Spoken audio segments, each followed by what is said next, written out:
It is a really tricky market here in Vero Beach, Florida, as it is around many parts of the country. Of course, real estate is super hyper local. We're still not back to pre-COVID inventory levels. Parts of Southwest Florida have long since surpassed it. So really, today, the tip I have for you is focus on, whether you're a buyer or a seller, the two P's. One, persistence. You have to be persistent and go after what you're looking for. What's working? We're not getting any offers. Let's adjust this. Let's adjust this. These people didn't take my offer. Let's go back and restructure it or pursue another house. Persistence is going to be your best friend if you want to have a successful outcome in this market, whether you're a buyer or a seller. That's the first P. The other P is often not talked about. When things were flying off the market, man, easy peasy. You put it on the multiple list, it sells. You didn't really have to have a lot of skill set, frankly.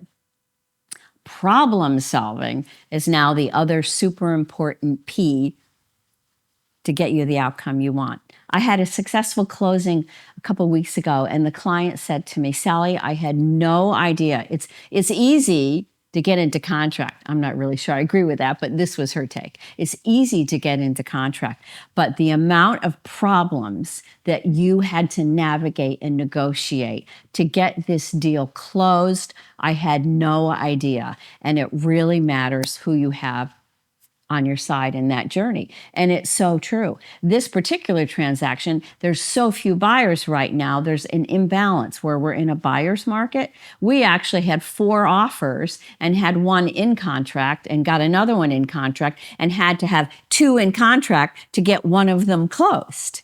So that means problem solving. And what do I mean by problem solving? Problem solving in the initial negotiation to get to the closing table and look at things from the buyer's perspective and what's a deal set that we can live with an outcome that we think is best for us unless we want to wait 2 or 3 years.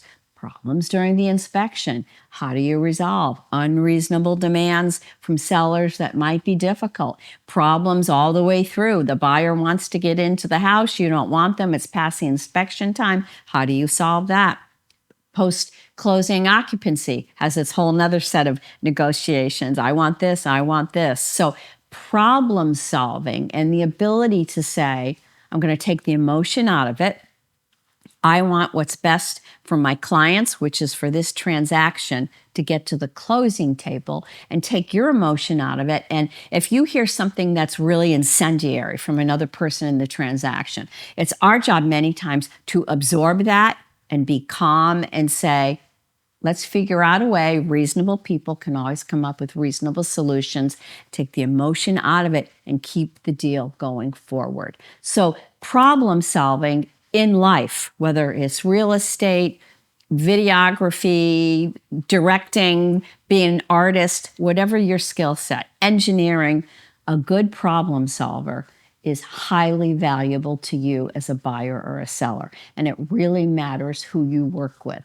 So many deals fall apart that I think I probably would keep together and wouldn't have fallen apart. So it was really interesting for my client to make that comment about, being relatively easy to get into contract, but she had no idea the amount of problem solving and sub negotiations that you need to successfully navigate to get to the closing table. So persistence and then problem solving. Make sure you align yourself with a real estate professional that is expert in those things, and you'll get where you want to go.